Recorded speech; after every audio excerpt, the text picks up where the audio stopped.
Thanks very much for joining. Hello, everybody. My name's Ian Gerard. I'm one of the Microsoft licensing consultants for Ultima. This is the monthly licensing webinar this month for August 2021. And like I say, this webinar is being recorded. And after this, as always, the slides will be made available to you. If you do have any questions as we go, please feel free to pop them down and I will look to cover them off at the end, or contact you directly, or if I notice them as we go, I'll also cover them off as we go. Like I say, there is a recording of this webinar. I'm probably going to be several questions that might come up. So as always, I would recommend you to speak to your licensing consultant, your Ultima account team, and so we can kind of really understand the unique scenario for your organization and what that licensing or solution might look like. But anyway, on the agenda today, really be running through the bulk of the time, be running through Windows 365, absolute new product from Microsoft, the Cloud PC. So I'll be taking us through really from the start, what it is, what various editions there are available, the pricing, and then some of the other licensing considerations and other recent news in regards to the launch of Windows 365. I'll then come on to Microsoft Teams, excuse me, just running through really from a licensing perspective, everything that you would need within Microsoft Teams, including things like the Teams rooms and communications credits and all of the add-ons that are available to you. Again, just something that is kind of being asked or has been asked an awful lot and is always worth just clarifying. I will then run through some various other updates from Microsoft in regards to what promos and incentives are still available, a little bit of the word about Inspire, the partner conference, which was back in July now, but and I did cover last month, but obviously with holidays, I will just cover that off a little bit at the end, as well. And like I say, then there will be time for questions. I'm sure that you will have questions, or your unique scenario may be different. So please, like I say, don't hesitate to contact myself or your licensing consultant, or just your Ultima account team, and we will look into how it will affect you. But what we're going to really spend the bulk of time on today is absolutely Windows 365 Cloud PC. So this is, again, very recently released by Microsoft as a new product, as a new service, and it is quite simply, it's a good name, it's a cloud PC. I think the picture there covers it off quite well. So no matter, it's that cloud PC running in the cloud, and no matter what device you are doing it, you can access that. So it's not only the the full Windows experience, it also includes your apps, your data, and your settings. Some things to consider first, straight off the bat in regards to licensing. So this is absolutely a per user per month type of license. Now there's going to be, and I'll come on to various iterations and capabilities, because the pricing will kind of depend on the size of the cloud, the size of the capabilities, the compute power that you may need. But this is Windows 365 is going to be per user per month type license. It's going to be 2 editions. There are 2 editions. There's the business, there's enterprise editions. So I'll also run through what they are. And then the final piece there is that, yeah, absolutely, this has been available since the 2nd of August this month. It is available in CSP, in EA, or Web Direct. And Web Direct, basically go and buy it from the website directly. Now, the first thing we will then look at is these 2 different editions. So we have got Windows 365 Business and Windows 365 Enterprise. Now, before I kind of put more detail on the screen, you might be asking yourself, what is the difference between the business and the enterprise version? And you may recognize that terminology Microsoft use, business and enterprise. So you may be thinking, well, wait a minute, does the business edition have the same limitations as Office 365, Microsoft 365 Business, with this 300 user limit? And yes, you would be absolutely correct in that. So let me just bring this up now, actually, and I'll bring all of these up now. So with the Windows 365 Business, you do actually still have that 300 user limit. Whereas with Windows 365 Enterprise, there's no such user limit applied. With regard to the business side, the provisioning of the desktops is a lot more simple, basically going to a website to do that.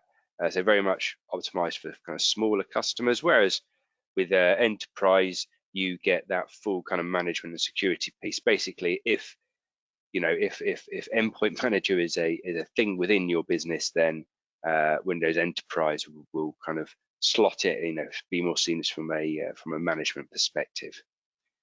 There's going to be, as I mentioned before, a variety of different configurations that you can have for Windows 365, and it's all going to be based around the capabilities that you have, all going to be based around the amount of RAM, amount of storage you might need. So what we're going to see is that when you come to choose, you kind of define whether you're going to be business or enterprise, whether you have that user limit, or whether you have that more endpoint-based management requirement or need. You're then going to choose effectively your compute level, and then you're going to choose the storage configuration that you need. So when it comes to compute, you're basically choosing your cores and your RAM. So for example, if you look across the bottom there, across the different iterations, you've got the 1 core with 2 gig RAM, and then moving up to 2 core with 4 RAM and 8, so on and so forth. And then underneath those, within each of the compute configurations, there's the various different storage configurations, whether it's 64 gig or 128 and what have you. So if you look, there's actually 12 different compute storage configurations. So when it comes to the licensing, you would choose Windows 365 Enterprise and then kind of calculate what your compute storage configurations are. There's kind of a choice of 12. And if we look at that a little bit more closely, then when it comes to configuring your I wish I had my little pointer actually, but you see the box on the left hand side there. When it does come to configuring your Windows 365 cloud PC, Ultima can help, consultants can help. You've kind of talked to us as a partner, but otherwise, you're effectively looking at something like the processor on the left hand side, and you'd then look at the amount of RAM that you need, and then obviously add in the storage, and it's going to be kind of 12, as we covered before, 12 different configurations. But what this really means, if we kind of look a little bit closer as it pops up, if you were to choose just a 1 core box, for example, that just supports the web version of Office, Outlook, and OneDrive. That's just for those 1 core options. When we kind of move up to 2 core, yep, absolutely. It then starts to support the desktop versions, the offline versions of those Office products. So as well as supporting Teams. And that's with the 2 core, and then we move up to the kind of the 4 core and the 8 core options, and yeah, absolutely still supports Teams, still supports the desktop versions of those Office applications, but now it starts supporting some pretty heavy compute apps such as Dynamics 365, Power BI, Visual Studio. So again, you speak to us, your partner, or your technical team to kind of work out what the right configuration for yourselves is. Obviously, if you are doing more of the compute, more of the heavy lifting, something like Power BI, then you're going to need a 4 or 8 core compute, and then you'd need to then work out the storage required from that, again based on the amount of data or the complexity of the tasks that you're doing within those applications. When it comes to pricing, what you can see here, again, if you look down the box, you can see the 12 different compute configurations that are kind of mentioned, 1 core down to the 8 core, and various different amount of storage as well. You will get copies of these slides. Again, the pricing is generic pricing, wouldn't be the pricing that you of course would necessarily pay. You can see it's actually in dollars. And as you work your way down, obviously the larger and the more complex the box, the more complex the configuration, the required task, and the more it costs as well. But the eagle-eyed among you may also have spotted that the pricing maybe doesn't make a whole lot of sense in regards to, we've just covered off how kind of enterprise doesn't have that user limit, allows for endpoint manager, more complex management and security. The pricing for enterprise is less, is cheaper than business, which is far more simplistic with that user limit, but business appears to be more expensive. But that is correct, and that's because of, well, generally speaking, that's just because of Microsoft and Microsoft licensing, and I'll come on to it now, because we need to consider, once you've determined what edition configuration you need, we then need to consider the licensing prerequisites, which is something which a few of you may be familiar with already. And again, whenever we start thinking about licensing prerequisites, a very good place to start, always the best place to start, is the official Microsoft product use rights or product terms. And when we look at the Windows 365 product terms, again, we've got classic Microsoft speak, and it's up there, but it's a very confusing, misleading statement. And what this basically means, really, is saying that to have Windows 365 Enterprise, you need to have bought some previous stuff for it to work. And the previous stuff can kind of be broken down into three options. These three options aren't necessarily in order of recommendation, they're just perhaps in order of simplicity. So the first one is you need to be licensed for, let's have a look at this, Microsoft 365, either the F3, E3, E5 or Business Premium editions.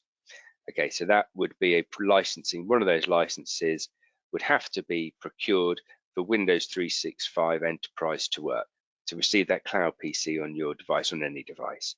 Alternatively, if you don't have that Microsoft stack, that Microsoft 365 F3, E3, E5 Business Premium, then your second choice, if we kind of break it down into the components, would be Windows 10 Enterprise with Intune and Azure Active Directory Premium Plan 1. Again, just so you can receive the desktop, you need that version of Pro, and also those additional tools, Intune and AD Premium, to work with Endpoint Manager.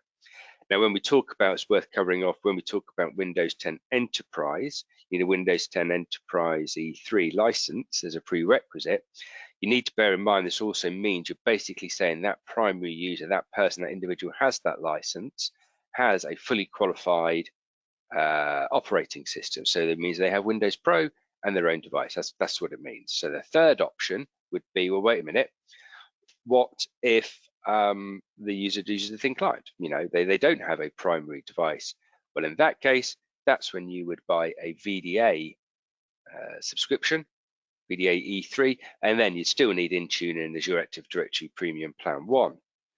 And then you can buy Windows 365 Enterprise on top. So like I said, very Microsoft, you know, heavy licensing prerequisites with that Enterprise edition.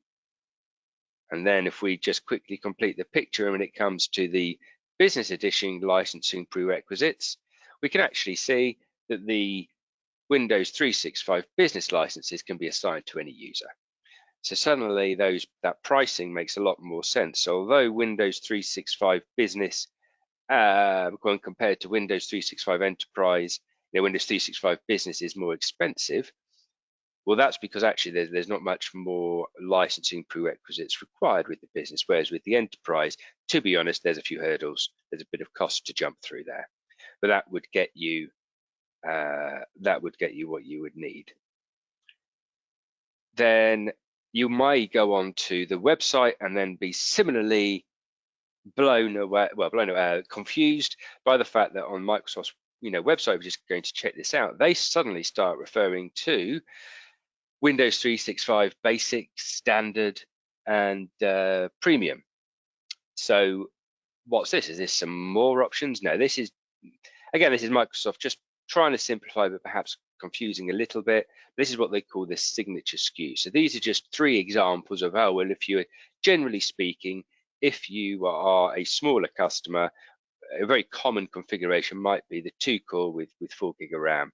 So they've just called that the basic configuration just to help customers. So really each one of these, basic, standard, and premium, when you go onto the Microsoft website, they're just examples of one of the 12 different compute and storage configurations you can choose. And all they've done is to say, well, if you are a more basic customer, and they've taken one with the 2-core working right the way up to kind of 4-core with 16 gig of RAM. So that's something which may confuse, let's be honest, but again, if you do see those on the website there. It's just trying to simplify it for perhaps the end user.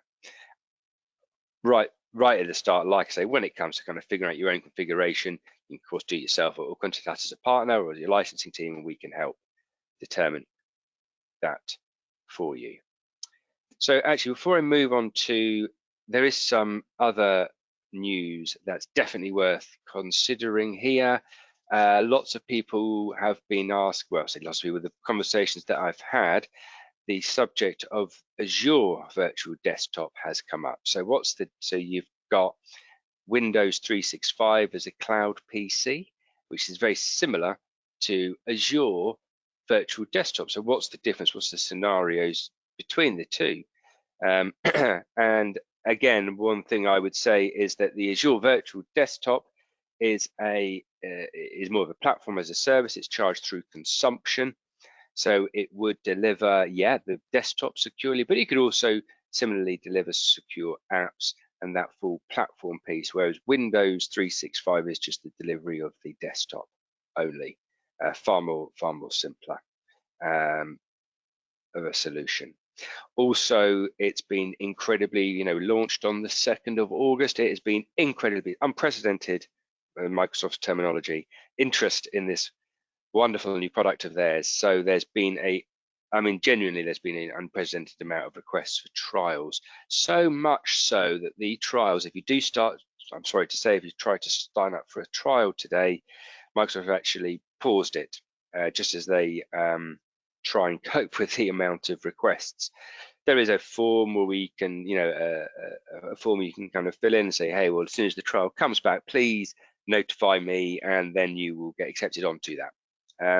Now, obviously, that's very frustrating. You want to see how it works. So similarly, you've kind of got access to some interactive demos, which are pretty good if you want to see those instead. But yeah, it's different from Windows Virtual PC because that's full platform. This is just a securely delivered desktop, and the trial is actually on pause at the moment because of unprecedented requests. So that brings me on to the second part, and again, I'll perhaps go through this a little bit quicker in regards to Microsoft Teams, and just covering some of the basics and moving on to some of the more complex licensing scenarios, because Microsoft Teams is included within a lot of suites that I'll come on to. But in effect, if you don't have anything, if you don't have any Microsoft Cloud licensing, you can effectively get Microsoft Teams for free. The application itself is available for free. And for internal users, that allows you to do all of the presence, screen sharing, you get the chat features as well. There are some limitations of use generally in regards to things like file attach and total users, and meeting participants, as you can see all laid out there on the screen. But then again, once you want to start using Teams properly and collaborating, you will end up having a cloud subscription, whether that's E1, E3, or starting off with a business plan approach. Again, see that business plan, we know that's a limit of 300 users. You've got business basic, standard, or premium. All of them come with Teams, but then they come with other applications, other Microsoft applications as well, which kind of builds and bulks out the capabilities of Microsoft Teams. When we're looking at business basic, very, very cheap, but again, only really getting access to mobile apps and with a 1 terabyte file attached and storage as well. When we look at kind of business standard, that's when we start seeing being able to use some of the locally installed Office applications, which would include Teams, which means you can start using things like Microsoft Bookings, and then as you move up to premium, and get all the previous features, but then also things like data loss protection and archiving within that as well, if that's something you'd need to do within Teams, saving all of those messages and having shared computer activation. Kind of moving on, where we come to like those full enterprise plans without the restrictions, without those user restrictions. You've got E1, you've got E3, and you've got E5, and they do all include elements of Teams. Again, we see with E1, again, they're off mobile apps only. So again, that does impact the file attach, because effectively OneDrive storage is being used for the file attached piece in chat. So therefore the OneDrive storage limits kind of apply here. And when we get into E3 and E5, where you've got that full version of Office, effectively it's unlimited, because again that E3 includes the full Office piece. When it comes to file storage, Teams runs on SharePoint Online backend for file kind of sharing and storage. Then the SharePoint limits apply. So we can see this being, again, E3 level, you get up to 5 terabytes storage per organization, then 10 gig per user every time that they're added. And obviously the same there with E5 as well. There's elements, and again, some of these are included, phone system and audio conferencing, these add-on licenses to Teams. So you've got the basic Teams functionality, all works internally with file sharing and desktop sharing and having internal calls and chat presence, all that great stuff. But actually you want to use it more as a communications tool.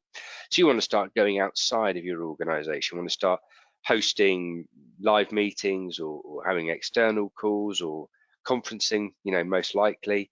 That's when generally you'd start then buying these add-on licenses. Now, don't get me wrong, if you've got something like E5, Office 365 E5, yeah, that does include audio conferencing and phone system. But it also includes things like, Power BI. And sometimes if you're an E3 user and you just want audio conference, you just want, Teams functionality, what you'd do is you'd stick with E3 and you would buy the individual add-on licenses. So those add-on licenses are, audio conferencing, it's phone system. Then you've also got the domestic calling plan or the international calling plan. And again, just to kind of run through them all for clarity, when it comes to audio conferencing, this is effectively when you need someone within your organization to set up a Teams meeting for usual, so they will then be able to send that invite to internal or external users. That's what audio conferencing would do. It would give you an external number as well. So if some external user was wanting to join, the audio conferencing would give them that number to join. Similarly, if you wanted to call out, in the meeting, let's call John, and you kind of call out from that meeting as well. With phone system, that's the your cloud PBX and all of the features to manage your calls, manage your call queues and what have you, caller ID. You've then got the domestic calling plan. Again, pretty expensive, but again, it is exactly what it says. There's options where you've got 120 minutes per user per month, 240, 1200 minutes. The way that it kind of works, and then underneath that's the international calling plan with 600 international minutes and 1200 domestic minutes. Pretty expensive, you might have better plans, but the way the calling plans work is that all of the minutes get pooled together. So 100 users, would pool all of their minutes together across all of their plans. Some might be with 240 minutes, 1200, 120, all of those minutes for the month will be pulled together, and then all of those users can use a total of those minutes. At the end of every month, start again from zero. So they're not rolled over, but they are absolutely shared within the users who have the actual calling plans. So that's important to understand, but they're not rolled over month on month. It is worth covering off, what about the F plans? Do the F plans include Teams? And yep, they absolutely do. Again, your main difference, you can still do the chat, the meet, the share files, internally shared workspace. The limits are again going to be on the file attached storage, and there's no kind of desktop sync functionality. It's kind of that online version only. There's something called Teams meeting rooms, which is something that is becoming more and more popular. So again, you might think that many organizations start off by, I just want to approach Teams as an audio conferencing tool, but don't necessarily want to buy everyone within their organization, like the E3 level of licensing or this or that. So it becomes a lot more cost effective to go back to the traditional way of licensing. We just license the device, just license the room itself.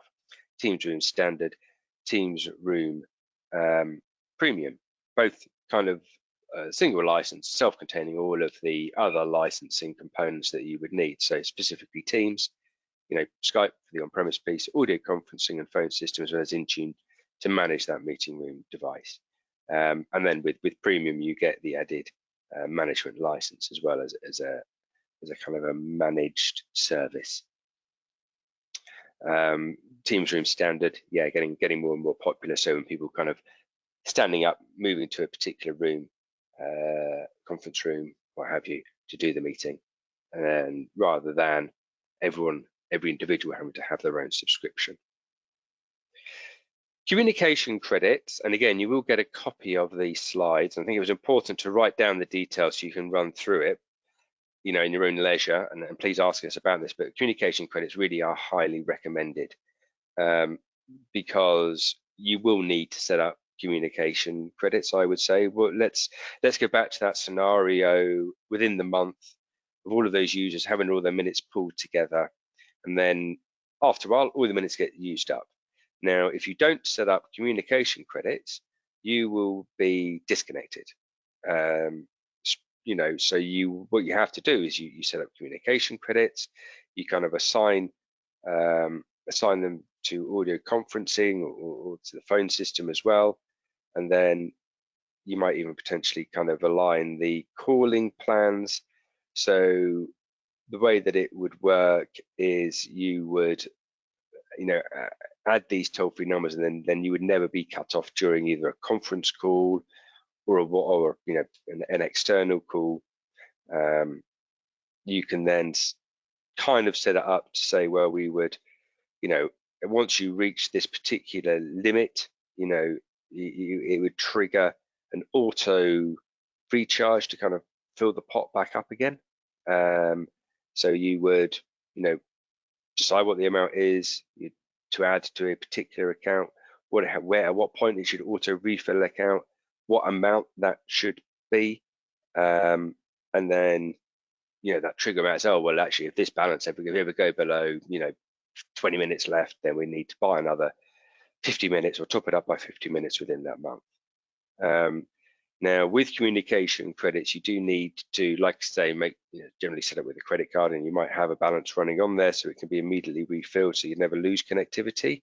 Again, if those funds are not used up within 12 months, they are forfeited. So this is why a lot of people kind of don't, do really need to do communication credits, but it is also why we do highly recommend them, because you don't want to be cut off. But yeah, if funds aren't used within a certain period, within a 12-month period, they are forfeited. So I do understand the reticence and the need to make sure that we set the auto recharge, we set the trigger amount at the right level. It's important. There's also something called advanced communications. Again, one of the relatively new products from Microsoft, kind of a 66% discount at the moment. And really, if you're looking to tailor and customize your meetings, have that whole managed service. So you might, being able to monitor, track, analyze what users are doing on which devices, and then kind of customize a solution built around your own set of policies, created using something like PowerShell, then that's really what advanced communications is. So, oh, right, the thing has just crashed a little bit. Let's get that back. So that's what advanced communications is. Oh, let's do that again. Wonderful. That's pretty much the end of the Teams element. So just moving on, and I can see the slides have actually frozen for you. I am actually on now to other Microsoft updates and news, specifically from August. Kind of looking back a little bit over to Inspire, but really when Microsoft Inspire, which was their partner conference from July, the major updates there, to be honest with you, really was around Windows 365. That's where the vast majority of information has been. Yeah, absolutely. There's been some other updates in regards to Viva, more API available. The fact that we know that they've started to announce which vendors are going to be integrated. They've got up to 21 vendors, people like ServiceNow, Workaday. There is going to be new Teams and Dynamics integration. So now Teams customers can basically get free access to view and edit Dynamics data within the actual Teams app, and they don't need to have that Dynamics subscription. We know that, or how we've known since kind of May, that with Teams, external users don't require an individual subscription for joining team meetings anymore, which is great for your clients. Oh, the top one there, Microsoft Scheduler. Yes, so they've announced the availability of Scheduler as well, which is going to be a new service, about $10 per user, so £8.50-ish per user. So you can effectively ask Cortana to start scheduling your meetings. Again, you are going to have some licensing prerequisites with Exchange Online Plan 1, or any other plan that includes it, like E1, E3, E5, etc. So let us know if you have a request for more information around Microsoft Scheduler, the Teams and Dynamics integrations. I wanted to cover off the promos as well. Microsoft have, so there's this audio conferencing offer,